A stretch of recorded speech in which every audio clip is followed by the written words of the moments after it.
I don't know what. Madam they Chair, gonna how let me you know doing that's today? hilarious. Oh, But ANC was the majority of people out of council. My guess is C is leading, right? No? He said, For the time I spend in that chair, what do I like this one. ANC. The one I'm in. Those are separate chairs. I thought you were. Bruce Butcher, right? He coming today? I'm chair. I don't think.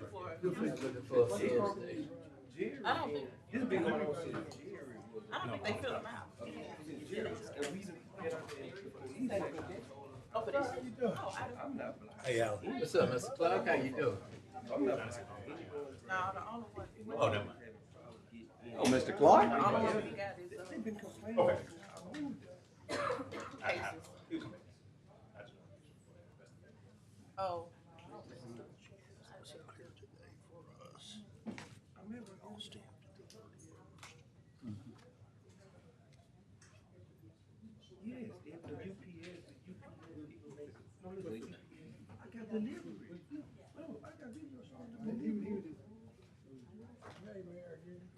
Hello, Alan.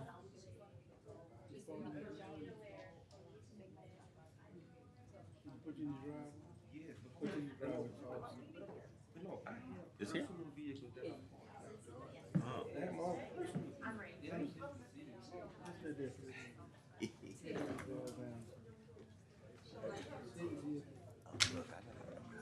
I was doing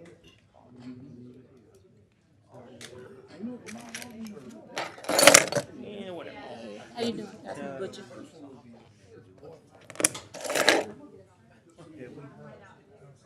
For you, the reporter. You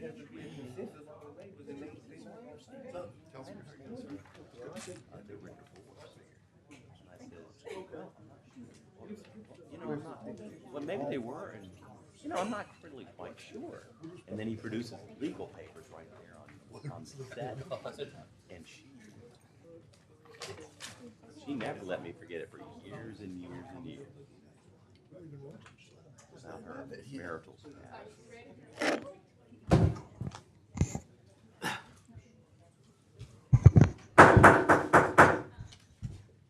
The meeting of the Shreveport City Council is now called to order. I ask Councilman Green to give the invocation, and Councilman Talaferro, will you lead us in the Pledge of Allegiance? Thank you, Lord, for giving us another day to be and to present on this planet Earth. We thank you for another opportunity to take care of the business of this city. We ask that you'd guide our hearts and guide our mind, that we would operate this meeting in a Christ-like manner, that we will take care of the welfare of our city and our citizens. Thank you for these that have committed to do that, Lord, and we just ask that you would be with us, cover our city and cover our country. We thank you for every good and perfect gift. We thank you for what you've done, and we're going to praise you in advance for what you're going to do. It's in Jesus' name we pray. Amen. All face the flag of the greatest nation on earth, and as we say our pledge, let us be mindful of the sacrifices of our MIAs and POWs. I pledge allegiance to the flag of the United States of America and to the republic for which it stands, one nation, under God, indivisible, with liberty and justice for all. Madam Clerk, will you please call the roll? Councilwoman Taylor. Present. Councilman Brooks. Here. Councilman Talaferro. Here, ma'am. Councilman Butcher. Here. Councilman Jackson. Here. Councilman Green. I'm here. And Councilwoman Bowman. Present. Tomorrow, I entertain a motion to approve the minutes of the Administrative Conference meeting Monday, February 24, 2025, and the City Council meeting Tuesday, February 25th, 2025. Does any council member have any awards, recognitions, or distinguished guests not to exceed 15 minutes? And I do. Commissioner John Paul Young.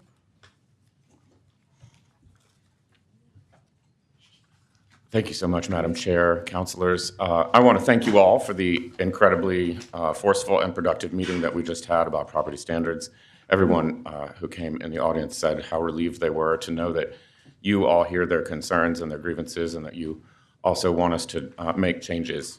I also want to especially compliment and thank Councilman Taliaferro for his comments, which I thought were 100% spot on.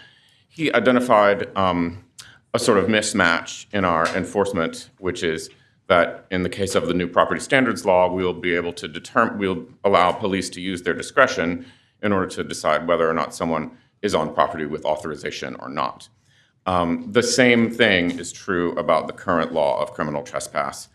I have taken the liberty of printing out another copy for each of you. I believe you've all got it.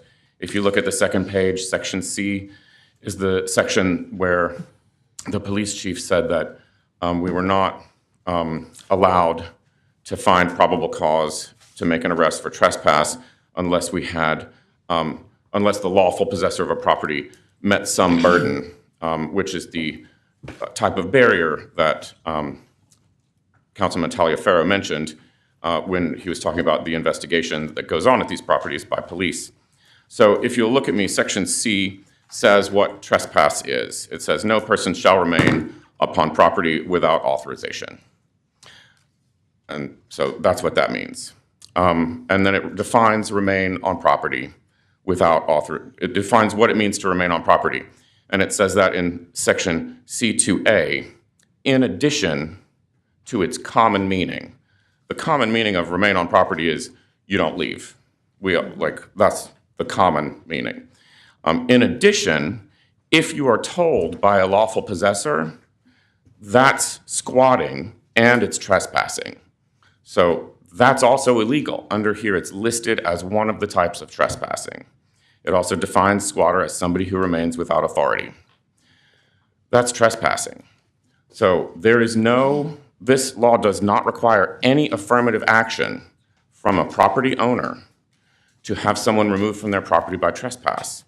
A neighbor's complaint followed by the simple investigation, who gave you authorization to be here, what's their name, what are you doing here, whether the person inside the house is wearing a three-piece suit and a top hat, or whether he's wearing rags and has meth needles in his hands. The police can use their discretion to find out with a simple investigation if that person is there without authorization. And if they're there without authorization, then they've committed a trespass. The police chief also said, it's not what you think, it's what you can prove in court. No one in my neighborhood wants the police to be proving things in court. What we want the police to do is to be investigating and finding or not finding probable cause. Probable cause is not proof. It's the reasonable belief that a crime is probably being committed or about to be. It's the district attorney that provides the proof of a crime in court, and it's the judge and the jury that find those facts to be convincing or not. We're asking the police to do probable cause finding after an investigation for trespassing. We're not asking them to convict someone in court. That will be a separate matter. The DA has discretion too, but we want the police to be allowed to use their discretion. It's not profiling when a neighbor calls in a complaint that there's a trespasser. No one cares what they're wearing, what they look like. What we care about is if they're up to no good in our neighborhoods, and we need the police to be empowered to arrest them if they use their discretion and find probable cause, just as Councilman Taliaferro said and has done in his laudable career as a law enforcement officer. Okay. Thank you. Commissioner Young, Councilman Taliaferro, did you have a response? Okay, all right. Mr. Clark?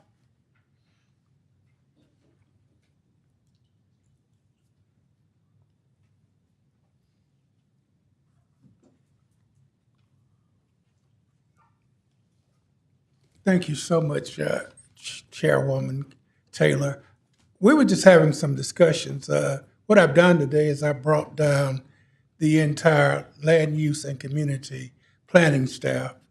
And I was just thinking that, and you all would have to tell me if it would be any assistance to you all. These are the individuals that when we have a case for an approval, they accept the application, they meet with the actual applicant, they develop the staff report, they go out to the site and look around and make determinations on what's at the site.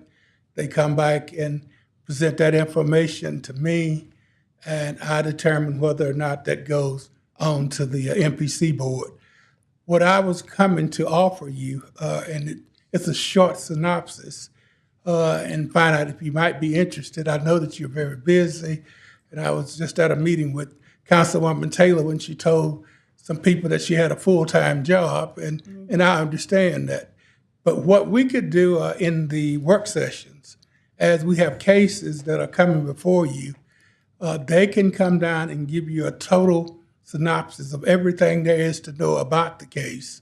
So when you vote on it, you'll have all this information.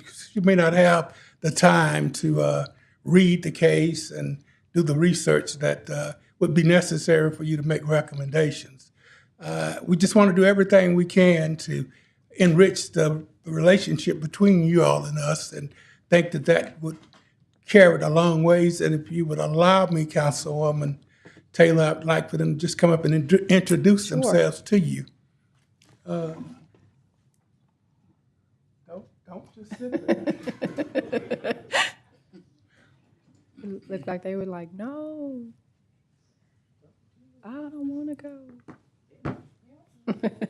Hi. Hello. Hello. My name is Cameron Hooks. I've been working with the MPC since the summer of 2023. I started out as an intern, and now I'm a land planner and also Mr. Clark's executive assistant. Hey, Ms. Hooks. My name is Walter Johnson, and I've been with the NPC for about 3 years now, and I send out a lot of the NPPs that go to you guys via email. Yes, you do. It's nice to finally meet you. Nice to meet you. Hi, my name is Jocelyn, and I joined the MPC team about 6 months, and my main job is doing the GIS work. Oh, thank you. Nice to meet you. Hello, my name's Chris Terrell, and I've been here for about 1.5 years.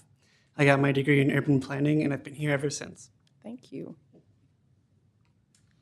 All right, hello everybody. Emily Trant. I've been here for just over 6 years. I'm the senior planning coordinator, so I oversee both divisions and worked with you all for quite a while now. Hey, Emily.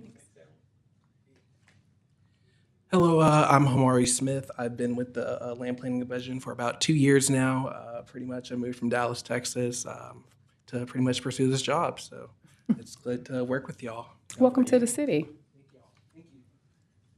Thank you so much, Chairwoman. And if that would be something you think you might be interested in, just let me know. And whatever planner is addressing that case that's coming before you, I'll bring them down and they'll give you a total summary of what the case consists of. Thank you, Mr. Clark. Thank you all. Thank you. Thank you all so much. I'd like to welcome Councilman Green's twin in the back. They often get them confused because they look so much alike. That would be former Mayor Cedric Glover, DDA Director Cedric Glover. Say hello to your twin up here, Mr. Glover. I know they get y'all confused all the time. Madam Chair.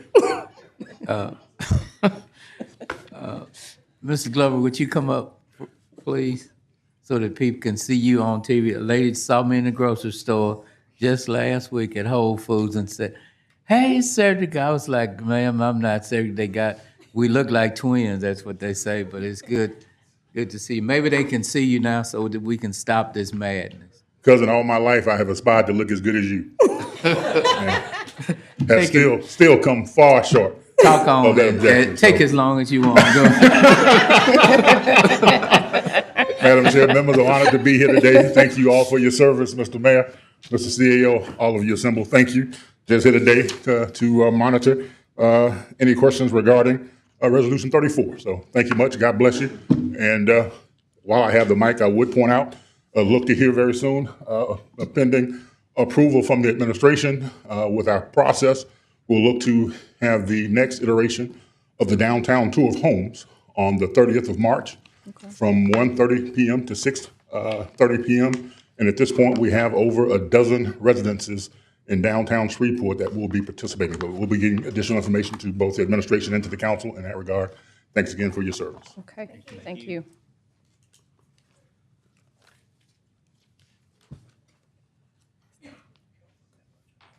Mayor Arsenault, do you have any awards, recognition, or distinguished guests not to exceed 15 minutes? No, ma'am. Mayor Arsenault, do you have any communications of the mayor relative to city business? No, ma'am. Does any member have any questions or concern relative to property standards from Mr. Green? Madam Chair, Yes, Councilman Butcher. is Mr. Morgan back there as well? Jarvis? Yes. There you are. I don't know if Mr. Sepulvedo is here or not, but tomorrow I'd like to try to get an update on the old Sheraton. I've talked to both you and Mr. Green about it and what's going on. Or maybe I didn't talk to you, Mr. Green. The hotel on 70th Street. Yeah, the new construction. So if you don't mind, maybe if I know Mr. Sepulvedo had some information, but I've been getting numerous calls, and I rode by there today and noticed it's dead. So yeah, he said they changed construction companies again. So if he could just give us a little update, because I'm sure that Councilman Telefair is probably getting some calls on it as well, and I know Councilman Green was probably upset while he was walking around looking at it over at Whole Foods. So anyway, I appreciate it. all right. Just thought they was working inside. I didn't know. I think we asked you every question in property standards meeting. Nothing from you, Mr. Twin? Okay. Sachet today. Did everyone receive the revenue collection plan and implementation report from finance? I think it came in email today. Public hearing, there is none. Mr. Dark, will there be any legislation to be added tomorrow? No, Madam Chair. Okay. Today, we'll hear public comments on non-agenda and agenda items. We have requests to speak. Madam Chair, Madam Vice Chair will lead. Please provide your name and address for the record. First one, Charlotte Russell.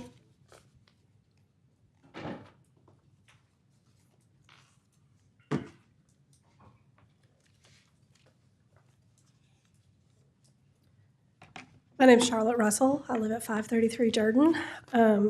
I am the president of the Highland Neighborhood Association, and I'm here at this meeting to let you know that I have somewhere between 150 and 200 signatures on a petition requesting enforcement of the trespassing law and the blight law, which I know we've just had a lot of discussion about.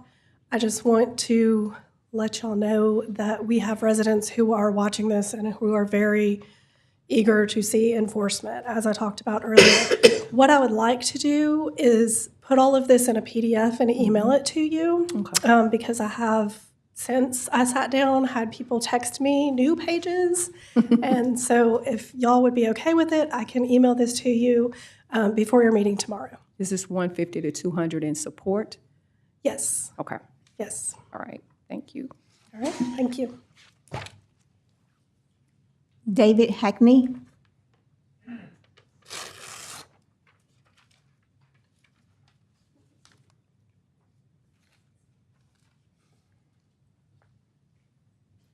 Good afternoon. Good My name's afternoon. Dave Hackney. I live at 9660 Railsback Ridge in Shreveport. Councilman Boucher is my representative. I'm a retired petroleum engineer, worked in the oil industry for 40 years. I worked all over the world. I continue to consult on projects both in West Africa, South America, and in Asia. I'm here today to talk about the Tim James project. And as an engineer, we have a saying that in God we trust, all others bring data. And there's been a lack of data shared with the public on this project. I've interacted with Mayor Arsenault and others on this, and there's a flaw in the CEA. It said with the parish and Mr. James that the parish recognizes that its residents, as well as many visitors, need an alternate route between Caddo and Bossier to improve the quality of life. Well, I don't know how a road coming through my neighborhood in Esplanade and between 12 Oaks is going to improve my quality of life. I'd like to see some data. Flournoy Lucas Road was widened to a 5-lane road at taxpayer expense about 10, 12, 15 years ago when 3132 was extended. The traffic on that road is not heavy. Let's compare the data. Burt Coons, very heavily traveled. I'd say Flournoy Lucas is probably a fourth of the traffic load, maybe even less. I'd like to just see some data. LA1 between the port and Flournoy Lucas is not a heavily traveled road. So do we really need this road? The bridge project's a great project. You know, on the Bossier side, it's all open farmland. On the Caddo side, and specifically the Shreveport part, it's very questionable. I emailed the tax assessor. I said, how are you going to tax this private business, for-profit business? They didn't know. They don't have enough details. The city has a noise ordinance. I'm in the city limits. How's the noise ordinance going to be enforced? The traffic, I talked to the Corps of Engineers. They haven't seen a permit application on this project, and yet I hear a lot of people around town say this is a done deal. And that is kind of concerning to me when permits haven't even been applied for. So I'd like the city council to maybe try and get some traffic data, figure out how the city and the parish is going to tax this, and how the city noise ordinance is going to be enforced. Thank you. Thank you. Albert Compton.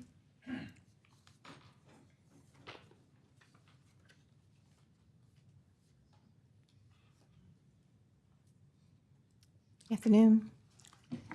Good afternoon. Thank you for giving me the opportunity to speak this afternoon. My name is Al Compton, and I live at 810 Chartres Drive in the 12 Oaks subdivision. As a little background, I worked in project management in the oil and gas industry for almost 45 years. One of my last positions before retiring involved managing a department with an annual capital budget of $600 million.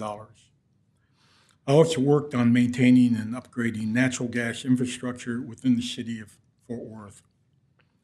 All of this is to say that I understand the challenges and complexities of project planning, management, and execution in an urban environment. Like Mr. Hackney, I'm also concerned about the Red River Express, but more specifically about the fact that the current plan is to allow a 45-mile-an-hour speed limit and to run the roadway within 50 feet of the property line of the homeowners in the 12 Oaks subdivision. 50 feet is closer than my house is to Chartres Drive.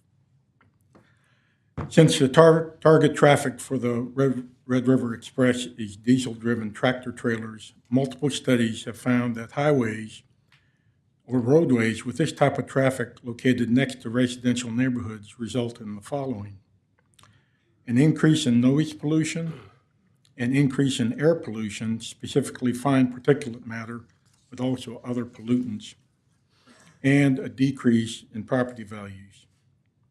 I understand the Red River Express will have a speed limit of 45 miles an hour to partially address the noise issue. There's a segment of 3132 right before it ties into Flournoy Lucas, where their speed limit is reduced from 60 to 45 miles an hour. Having lived in 12 Oaks for almost 14 years, I can honestly say that hardly anybody traveling east on this segment slows down to 45 miles an hour. In fact, a lot of folks speed up to try to make the light at the intersection. I don't really believe all truck traffic will adhere to the 45-mile-an-hour speed limit, as many don't currently adhere to it right now, or to the 60-mile-an-hour speed limit on 3132. Although noise pollution can be somewhat mitigated by a reduction in speed limit, the only real solution to air pollution is additional separation between the Red River Express and the 12 Oaks neighborhood. I believe the simplest solution to the noise and air pollution issues would be to move the Red River Express away from 12 Oaks by at least 150 feet and reduce the speed limit to 30 miles an hour. This should substantially reduce the noise issue because noise energy generally follows an inverse square relationship with distance. As an example, moving the roadway out by a factor of 3 will reduce noise by a factor of 9, or almost 10 dBs. The predicted noise at 50 feet for a large diesel-powered tractor-trailer traveling at 40 miles an hour is 84 dB. Yeah, excuse me, your time is up. Okay. Yeah, sorry. Thank you very much. Thank you. Reagan Bashari.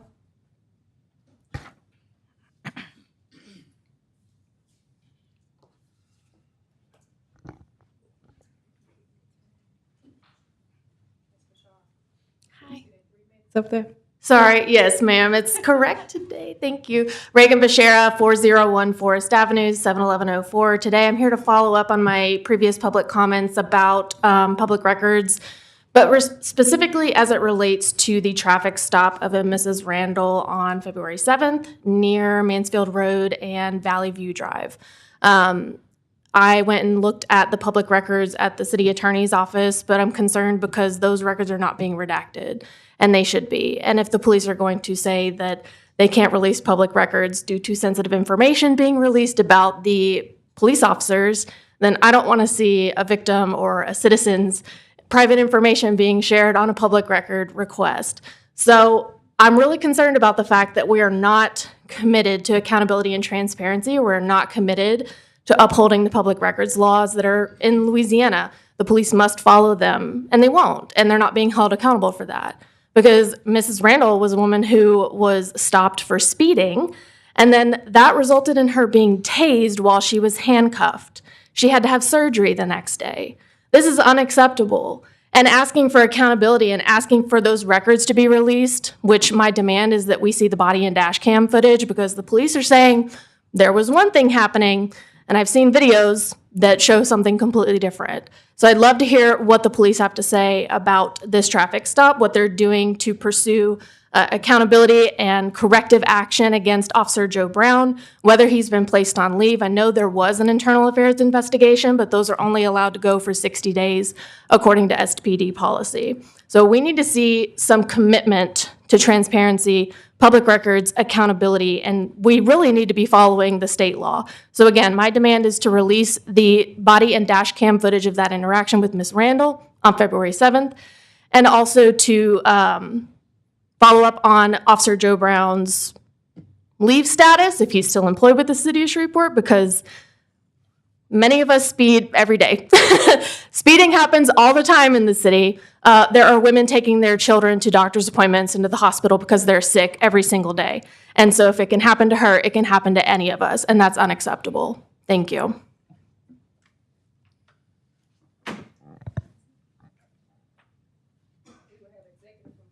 Consider tomorrow. There are no items on the consent agenda for introduction or to be adopted. Mr. Dart, please proceed to regular agenda legislation. Thank you, Madam Chair. First item under resolutions is Resolution 33, which authorizes the mayor to terminate a sewer servitude. This is for a residence, 6230 East Ridge. The city doesn't need it. The owner has asked us to eliminate it, and we have no objection to doing that. 34 is what former Representative Glover was here, former Mayor Glover was here to talk about. It's a payment in lieu of taxes agreement for Northwest Louisiana Finance Authority to a company called Louisiana Historic Redevelopment. This is for the redevelopment of what we all call the Petroleum Tower. There's been a great deal of work over the last year or so trying to see if there was a way to make this deal work, and after a great deal of effort, they have come to a way to make it work. Essentially, we're going to be giving up 90% of our property taxes on this for about 20 years, but that's the trade for getting this return to commerce. 35 authorizes an amendment to the agreement with Blue Line to add, it will allow them to add additional automated speed enforcement cameras in non-school zones as a trade for that, because they're going to be making some investment. They wanted to extend the agreement for an additional 3 years, and we have no objection to that. 36 and 37 are agreements with Burns and McDonnell for program management services, 36 for water and sewer, and 37 for the streets and drainage part of the recent bond issue. 39 accepts the dedication of Pecan Square Avenue and Woodbury Avenue rights-of-way in part of the Providence subdivision. 40 is one that is introduced by Councilmember Butcher to recognize Nell Can. 41 recognizes Women's History Month. Are there any questions? Is Chief Smith here? Chief Smith, will you actually meet with Ms. Bashar to answer her questions as to why public records are not being released? Mr. Dark, would you proceed with introduction of resolutions? Okay, yes, ma'am. 42 executes a retainer agreement with Butler Snow relative to special legal counsel, and this involves a tax matter. And I'm going to say this, and I don't always disagree with our bond counsel, but I'm going to do it here because I think this has been portrayed as something it isn't. This is in regard to a routine tax audit for the 2016 bond issue for water and sewer. And usually in those, they're making sure that we are spending the proceeds of that bond issue in a timely manner and appropriately. I was going to bring you a report today showing what was left in that. Ms. Fowler's ill today, and I wanted her to see it before it went out. The number was less than $100,000 that was left, and I think there's been the impression that there was a lot unspent. There might have been at one point. There is not now. We have had an arbitrage attorney look at, or an arbitrage actuary look at this. We don't think we have any issues, but when the IRS wants to, get information from you, it's appropriate to have tax counsel do that, and Butler Snow has someone who isn't Mike who is working on this, and that's the reason that you're being asked to approve this. And 43 is the annual resolution giving council approval for the mayor to pay various insurance premiums and documents. This is the policy year begins on April 1st. Our folks and the Alliant folks have been working for some time trying to get our coverage in the appropriate amounts. You have an amount in the resolution that is tentative, particularly on casualty. It will probably go down some. We can handle the money if it doesn't, but that's the biggest increase. Most of the others have either gone down or stayed almost flat. Ms. Patterson is here and will be back in 2 weeks if you need to have explained anything that's changed since then. Councilman Butcher. Mr. Dark, while you're getting us those numbers on 2016, all the other general revenue bonds, I'd like to see what's left in those as well. Okay, we can get you one for all the water and sewer and then all the general ones together. Okay, thank you. It may take a little while to pull all it together, but I know they pulled it for the IRS part of the 2016 one, but we'll get you that. Okay, thank you. My concern, Mr. Dark, is when you all receive the paperwork, the information that we received is that it was stamped on 12/24, and we're just not receiving the information as of last Friday. So you all have been aware of it, and now it is time for the council to turn around and to vote on this special legal counsel. And again, we don't have all of the pertinent information. It's the reason that I asked for an executive session on this, because I think that there are some things that the council needs to be abreast and aware of before we go and make a decision on this attorney. Yes, ma'am. So, would you proceed with introduction of ordinance not to be adopted prior to March 25th? Okay, ordinance 18 is the one that was essentially the subject of most of the Property Standards Committee meeting. This involves providing police with additional opportunities, additional reasons to stop, arrest, whatever must be done to folks who are trespassing and squatting in vacant buildings. 19 is basically modifying something we just did. A couple of months ago, we changed the deposit on multifamily apartment units with master meters to $100 a unit. Water and sewer is recommended that goes up to $500. So that's what this is for, in an effort to deal with some of the problems that we've been having there. Any questions? Mr. Dark, please proceed with ordinances on second reading and final passage. Ordinance 40 will, I believe, be ready for you to discuss when it comes off the table. March 25th, I believe Attorney Edwards has provided an updated lease, which was to be published so that we could, in fact, have it for your vote in 2 weeks. Ordinance 8 is the one that was introduced last time, or time before last, relative to dumpsters on residential property. I'm going to assume that will be postponed again. That's the pleasure of Ms. Bowman, however, because it's her piece of legislation. Ordinance 9 and 11, amend the capital budget. What we're trying to do there is appropriate the money for the generator grant we got from FEMA. 9 appropriates it into the capital budget, and 11 appropriates the 10% match that water and sewer has to use to pay for that. The grant itself is a little over $3.3 million. Ordinance 10 amends the capital budget by shifting a project that we got funded through Representative Phelps, and she originally thought it was going to be roadway, and now it's going to be lighting, so we're moving it so it reflects lighting in the capital budget.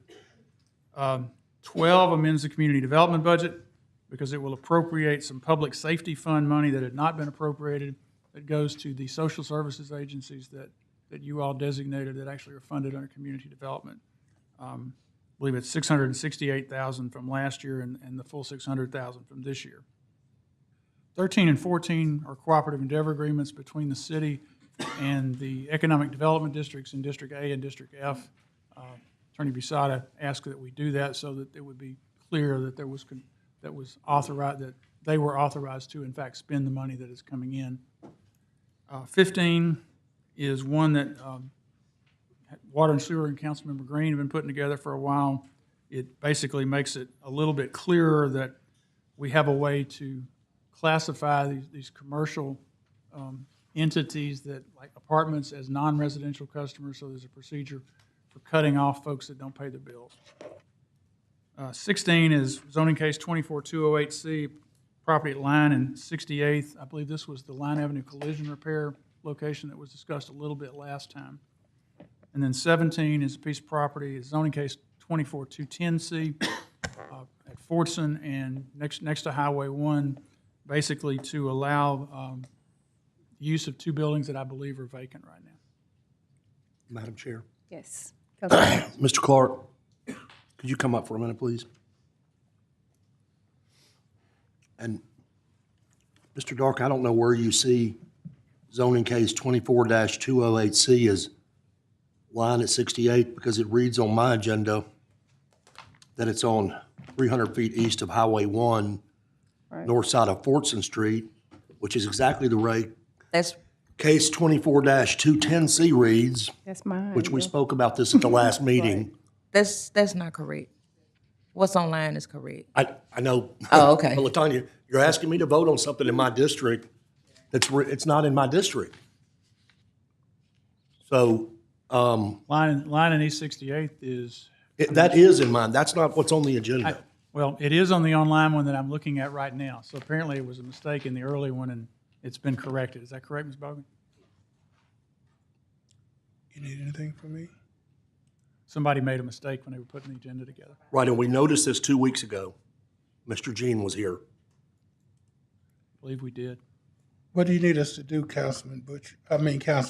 We'll take care of it. Okay.